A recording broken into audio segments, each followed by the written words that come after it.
Assalamualaikum warahmatullahi wabarakatuh.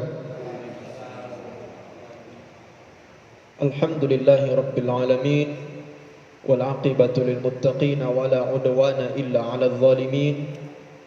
Asyhadu an la ilaha illallah al-malikul haqqul mubin wa asyhadu anna Muhammadan 'abduhu wa rasuluhu shadiqul wa'dil amin.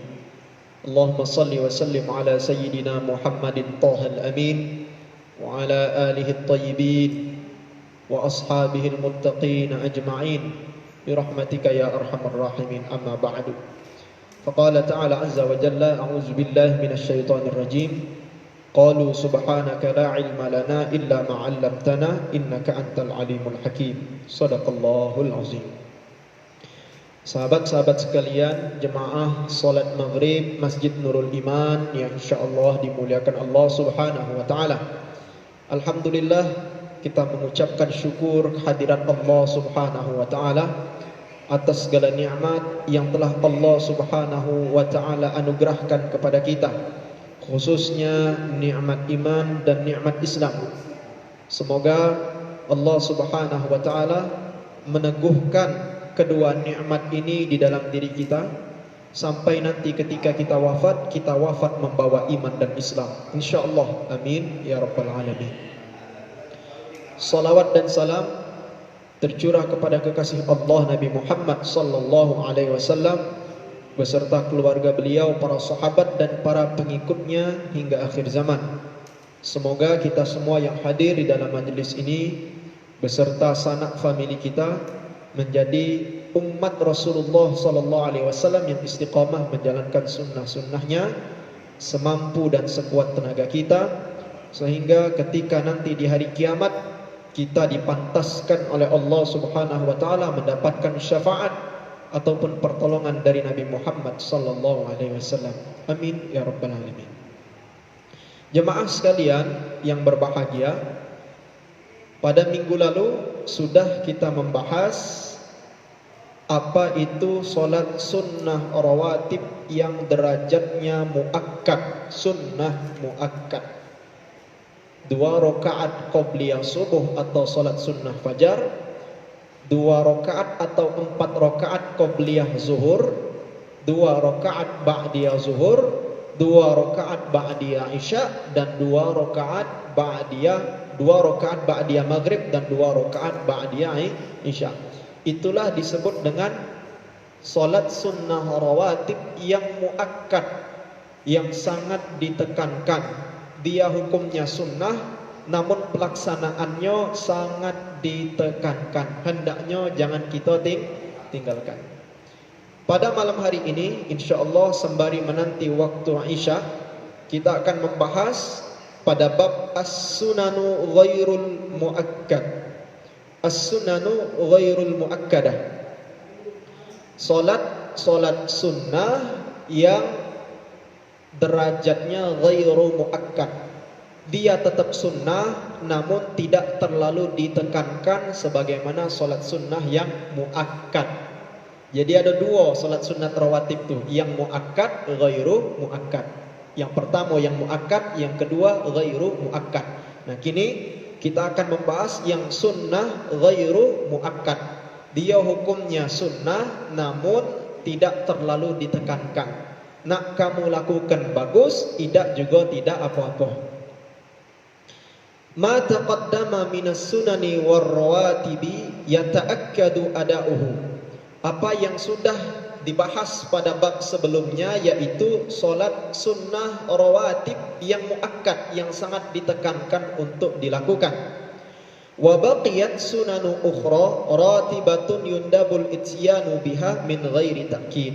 Sedangkan solat-solat sunnah yang lainnya adalah solat sunnah rawatib yang dianjurkan untuk dilakukan namun tanpa adanya penekanan seperti solat sunnah yang muakkad. Apa saja itu? Yang pertama, rak'atani au arba'a qabla al-'asri. 2 rakaat atau 4 rakaat solat sunnah qabliyah asar. Ya, 2 rakaat atau 4 rakaat solat sunnah qabliyah asar itu termasuk daripada solat sunnah rawatib yang ghairu muakkadah. Wa qad warada fiha iddatu ahaditha mutakallamun fiha. Telah diriwayatkan banyak hadis yang berbicara mengenai solat sunnah qabliyah asar tersebut. Walakin likathrati turuqiha yu'ayyidu ba'daha ba'dha. Karena saking banyaknya hadis tersebut, maka ia saling menguatkan antara satu hadis dengan hadis yang lain. Faminha hadits Ibnu Umar, di antaranya hadis dari Ibnu Umar radhiyallahu taala anhuma. Qala, dia berkata, qala Rasulullah sallallahu alaihi wasallam, bahwa Nabi Muhammad sallallahu alaihi wasallam pernah bersabda, rahimallahu imra'an shalla qabla al-'asri arba'an. Allah Subhanahu wa taala merahmati seseorang yang menunaikan 4 rakaat salat sunnah qabliyah asar. Atau bisa diartikan Allah Subhanahu wa taala merahmati seseorang yang menunaikan 4 rakaat salat sunnah sebelum salat fardu asar. Rawahu Ahmad wa Abu Dawud wa Tirmidzi wa hassanahu. Hadis ini diriwayatkan oleh Imam Ahmad, oleh Imam Abu Dawud dan oleh Imam Tirmidzi, dan Imam Tirmidzi menghasankan derajat hadis ini. Wa minha haditsu Ali. Dan ada lagi hadis daripada Sayyidina Ali bin Abi Thalib karamallahu wajhah, anna Nabiyya sallallahu alaihi wasallam, bahwasanya Rasulullah sallallahu alaihi wasallam kana yusalli qabla al-'asri arba'an, bahwa beliau pernah salat sunnah qabliyah asar itu 4 rakaat. Kemudian yafsilu baina kulli rak'ataini bitaslimi 'ala al-malaikatil muqarrabin wan nabiyyin wa man tabi'ahum minal mu'minina wal muslimin. Kemudian Rasulullah melaksanakan 4 rakaat itu dipisah oleh Nabi 2 rakaat 2 rakaat. Jadi setiap 2 rakaat dipisah dengan salam. Salam kepada para malaikat, kepada para anbiya, dan kepada kaum mukminin dan kaum muslimin. Nah, ini isyarat bahwa kalau kita memilih salat sunnah qabliyah asar itu 4 rakaat, sunnahnya dilakukan 2 rakaat 2 rakaat. Artinya 2 rakaat salam, setiap 2 rakaat salam. Rawahu Ahmad wa Nasa'i wa Ibnu Majah wa Tirmidzi wa hassanahu. Diriwayatkan oleh Imam Ahmad, Imam Nasa'i, Imam Ibnu Majah dan Imam Tirmidzi. Dan Imam Tirmidzi menghasankan hadis tersebut. Jadi derajatnya hasan.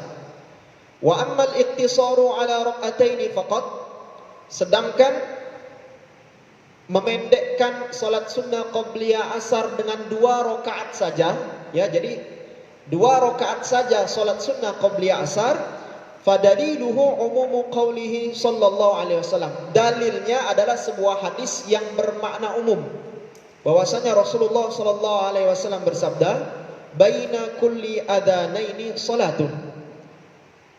Di tiap antara 2 azan, maksudnya antara azan dan iqamah, ada salat sunnah. Jadi sahabat-sahabat sekalian, hadirin rahimakumullah, disunnahkan namun tidak terlalu ditekankan sebelum kita melakukan salat fardu asar, melaksanakan salat sunnah qabliyah asar 4 rakaat. Kalau tidak mampu 4 rakaat, 2 rakaat saja sudah cukup. Kalau tidak mampu juga, tidak melakukannya juga tidak apa-apa, langsung salat asar. Yang binaso itu tidak salat asar, itu yang berdosa. Ya. Jadi kalau bisa 4 rakaat, lakukan 4 rakaat. Dilakukannya dengan 2 rakaat salam, 2 rakaat salam. Kalau tidak mampu atau waktu yang sangat mepet sedangkan iqamat akan dikumandangkan, 2 rakaat cukup. Kalau tidak mampu ya sudah, tidak usah dilakukan juga tidak apa-apa. Yang penting kita salat fardu, salat asar. Itu yang pertama, salat sunnah qabliyah asar, termasuk salat sunnah yang ghairu muakkad. Yang kedua, rak'atani qabla al-maghrib. Salat sunnah 2 rakaat qabliyah maghrib, itu termasuk daripada salat sunnah yang ghairu muakkad. Rawal Bukhari, Imam Bukhari meriwayatkan an Abdullah bin Mughaffal, dari Abdullah bin Mughaffal radhiyallahu taala anhu, anna Nabiyya sallallahu alaihi wasallam qala, bahwa Nabi Muhammad sallallahu alaihi wasallam bersabda, sallu qablal maghrib, sallu qablal maghrib, salatlah kalian salat sunnah sebelum salat fardu maghrib. Diulang lagi oleh Nabi, salatlah kalian salat sunnah sebelum salat maghrib. Thumma qala fi tsalitsa, thumma qala fi tsalitsa, kemudian Rasulullah mengulang untuk ketiga kali dengan kalimat liman syaa, bagi yang mau. Karahiyata ayattakhidhahan nasu sunnatan. Ngapo Nabi mengatakan bagi yang mau? Nabi mengatakan hal tersebut supaya orang-orang tidak mengira hal tersebut termasuk sunnah yang sangat ditekankan. Jadi bagi yang mau, yang pengen sholat sunnah qobliyah maghrib, lakukan 2 rakaat. Tapi yang tidak mau, silahkan langsung kita qomat sholat maghrib, tidak masalah. Karena sholat sunnah qobliyah maghrib termasuk sholat sunnah yang ghairu muakkad. Wa fi riwayatin li Ibnu Hibban, dalam satu riwayat dari Imam Ibnu Hibban, anna Nabiyya sallallahu alaihi wasallam shalla qabla al-maghrib rak'ataini, bahwa Nabi menegakkan salat sunnah qabliyah maghrib itu 2 rakaat.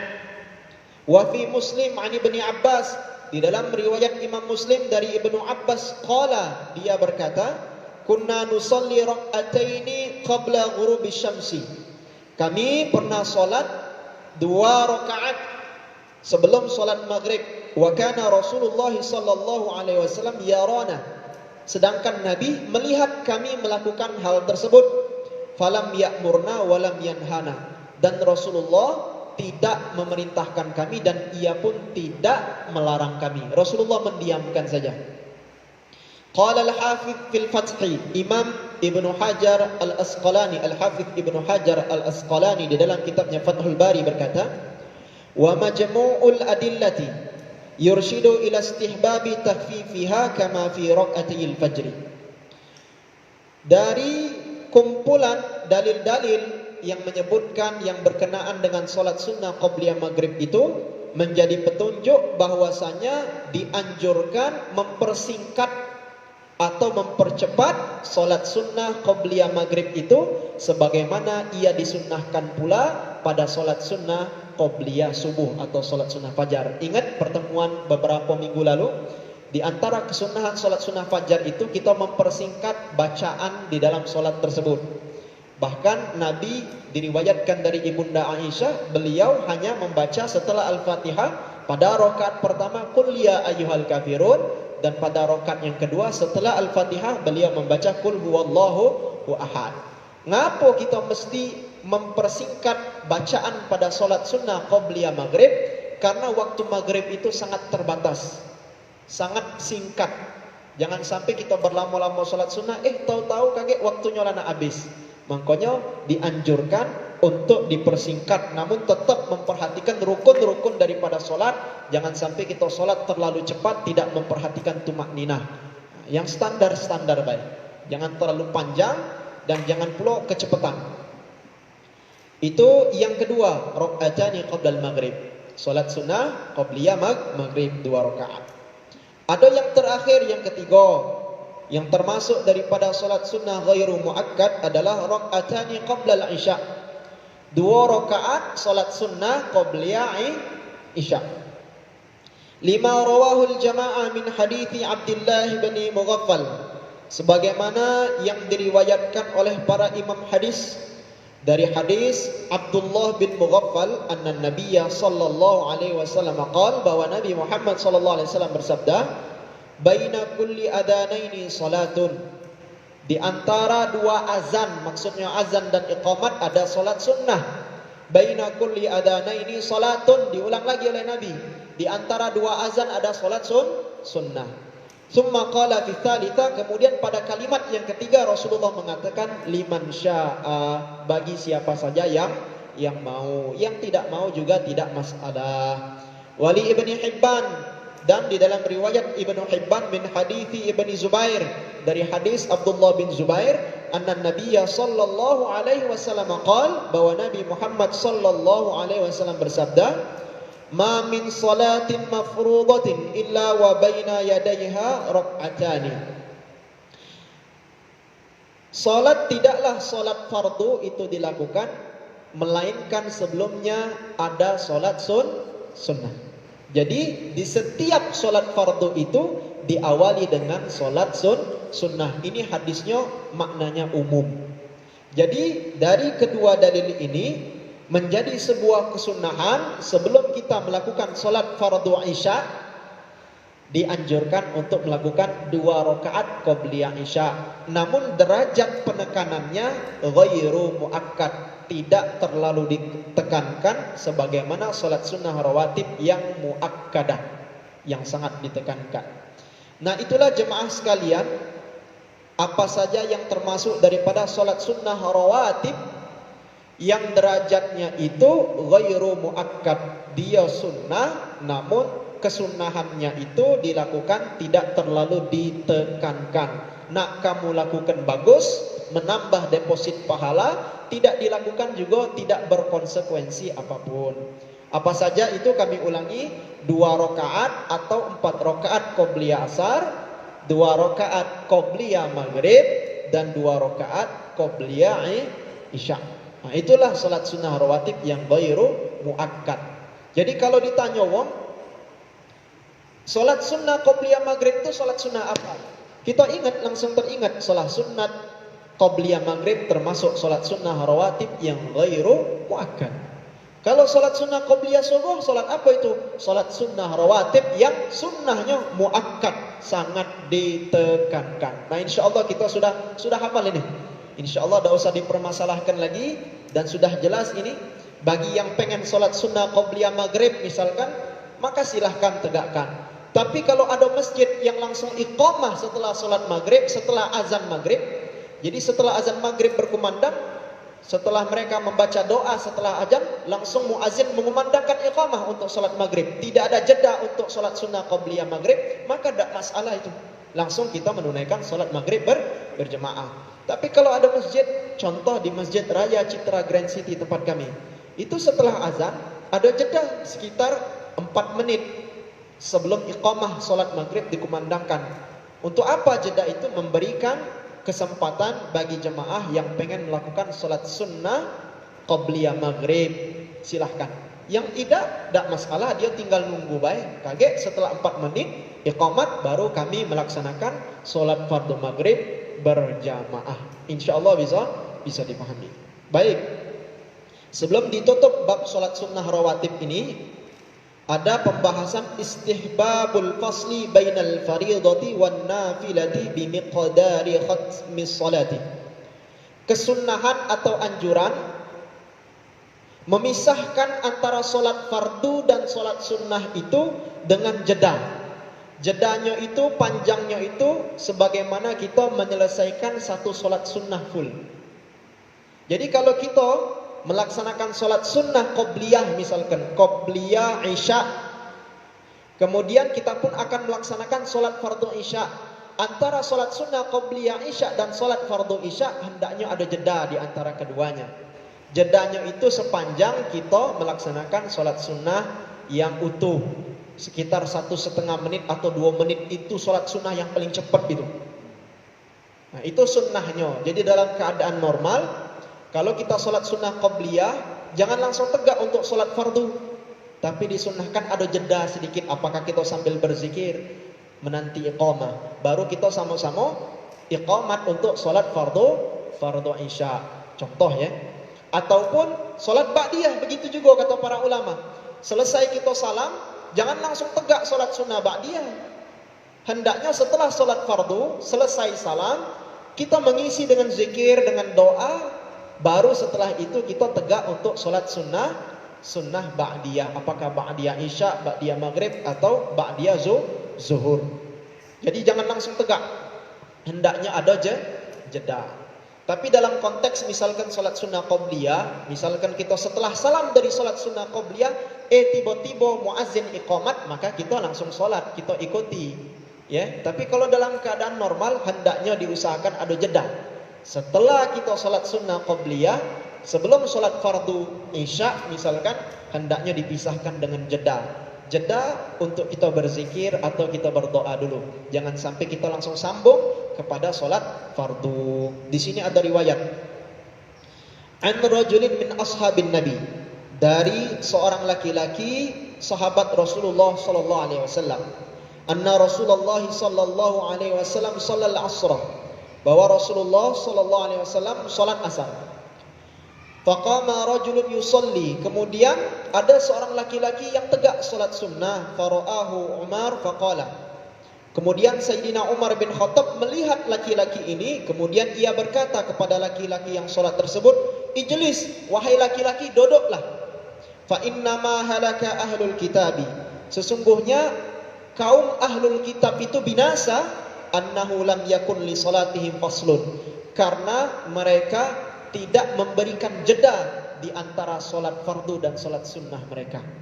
Faqala Rasulullah, kemudian Rasulullah bersabda setelah mendengar Umar berkata demikian, Rasulullah mengatakan, ahsana bin Khattab, Umar ibn Khattab itu benar. Rawahu Ahmad bisanadin sahih, diriwayatkan oleh Imam Ahmad dengan sanad hadis yang sahih. Dari hadis ini maksudnya, kalau kita solat fardu dan solat sunnah, apakah qobliyah maupun ba'diyah, hendaknya kita pisahkan di antara keduanya dengan jeda.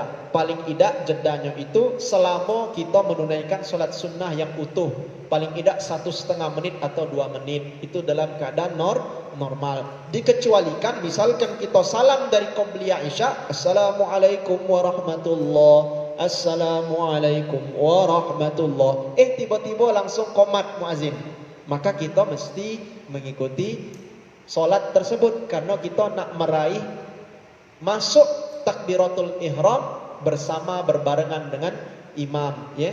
Jadi siapa yang melakukan solat fardu 5 waktu 40 hari 40 malam, yudrikut takbiratul ula, kemudian mendapati takbiratul ihram bersama imam, kutibat selahu baro'atani, kata Rasulullah, maka ia dicatatkan terbebas dari 2 hal. Apa yang pertama? Baro'atum minan nar, Allah bebaskan dia nanti di hari kiamat dari api neraka. Dan yang kedua, baro'atum minan nifaq, Allah jauhkan dirinya dari penyakit-penyakit munafik. Nah, itulah kelebihan 40 hari 40 malam kita solat berjemaah, tidak ketinggalan takbiratul ihram bersama imam. Nah, insyaallah sama-samalah kita coba untuk mengamalkan ini, insyaallah sekuat dan sekuat tenaga kita, insyaallah. Sahabat-sahabat sekalian, inilah kajian kita pada malam hari ini. Kami tidak bisa lama-lama. Insyaallah minggu depan kalau ada kesempatan untuk berjumpa kembali, kita akan membahas bab al-witru, solat sunnah witir beserta hukum-hukumnya secara terperinci. Untuk hari ini cukup sampai di sini dulu. Mohon maaf, kami minta izin terutama kepada Pak Ketua, untuk malam ini habis isya kami langsung pamit karena agak kurang fit kami hari ini.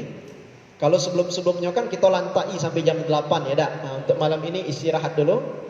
Silahkan, masih ada waktu 15 menit menuju waktu sholat isya. Kalau ada tanya jawab atau ada pertanyaan yang pengen ditanyakan berkaitan dengan sholat sunnah rawatib ini, silahkan ditanyakan, atau berkaitan dengan pembahasan kita yang sudah lalu. Tafadhal mashkuran. Tanya.